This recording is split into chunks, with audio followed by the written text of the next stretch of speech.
రాజకీయ నేతలు J tax, R tax అని ప్రచారం చేస్తూ ఉంటారు. ఇప్పుడు అమెరికానే కాదు, ప్రపంచం మొత్తం ట్రంప్ ట్యాక్స్ పేరు మారుమోగిపోతోంది. పన్నులతో ఇతర దేశాలను బాధేస్తున్నారని ప్రకటిస్తున్నాడు. కానీ ఆయా దేశాలు ప్రతిగా పన్నులు పెంచుతున్నాయి. దీన్ని ప్రజలు భరించాల్సిందేనని ఆయన అంటున్నారు. కెనడా, మెక్సికోలో పన్నులు వేసి వాయిదా వేశాడు. యూరప్ ను వదిలిపెట్టేది లేదని ప్రకటించాడు. ట్రంప్ కు భయపడితే ఇంకా భయపెడతారని ఎదురుదాడికి ప్రపంచ దేశాలు సిద్ధమయ్యాయి. అమెరికాకు ఎగుమతుల్లో చైనాతో మెక్సికో పోటీ పడుతోంది. మూడో వంతు మెక్సికో జీడీపీ అమెరికాకు ఎగుమతులపై ఆధారపడి ఉంది.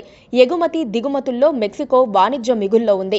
అమెరికా నుంచి దిగుమతి చేసుకునే వస్తువులపై 20 నుంచి 25% పన్ను విధించనున్నట్లు మెక్సికో, కెనడా ఇప్పటికే ప్రకటించాయి. కెనడా సరిహద్దులో ఇరు దేశాల వాణిజ్య లావాదేవీలు రోజుకు $2.5 బిలియన్ల మేర జరుగుతున్నాయి. దెబ్బకు దెబ్బ తీస్తామని కెనడా ప్రకటించింది. ప్రపంచ వాణిజ్య సంస్థలో పన్నుల విధింపును సవాలు చేస్తామని చైనా ప్రకటించింది. మెక్సికో, చైనా, కెనడాలకు చెందిన కొన్ని కంపెనీలు అమెరికాలో ఉత్పత్తి జరపాలని ఆలోచిస్తున్నాయి. కానీ అత్యధిక దిగుమతులపై ఆయా దేశాలు పన్నులు పెంచడం ఖాయంగా కనిపిస్తోంది. పన్నుల పెంపు వల్ల మిగతా దేశాలన్నిటికీ కలిపి ఎంత నష్టం జరుగుతుందో ఒక్క అమెరికాకు అంత ఉంటుంది. అన్ని దేశాలకు కలిపి 100 కోట్ల నష్టం కలిగితే ఒక్క అమెరికాకు అంత మేర నష్టం జరుగుతుంది. తొలిసారి అధికారానికి వచ్చినప్పుడు అక్రమ వలసలను నివారించడంలో విఫలమైనందున మెక్సికో వస్తువులపై 5 నుంచి 25% పన్నులు విధిస్తానని ప్రకటించాడు. తరువాత వెనక్కి తగ్గాడు. తమ దేశంలో పన్నులు తగ్గించాలని ట్రంప్ తలపెట్టాడు. తద్వారా వచ్చిన నష్టాన్ని విదేశీ దిగుమతులపై పన్ను విధింపుతో పూడ్చాలని చూస్తున్నాడు. దిగుమతి పన్నులు $1,000 కోట్ల, బహుశా లక్షల కోట్లు కూడా తమ ఖజానాలోకి వచ్చి పడవచ్చని ప్రపంచ ఆర్థిక వేదిక సమావేశాల్లో ట్రంప్ చెప్పాడు.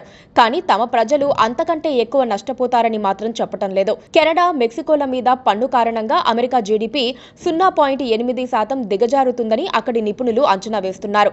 1,84,000 ఉద్యోగాలు పోతాయి.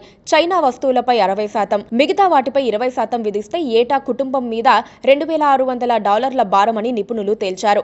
ఈ పన్నులతో కంపెనీలు, వినియోగదారుల నుంచి ప్రతిఘటన ఎదురు కావచ్చని కూడా చెబుతున్నారు.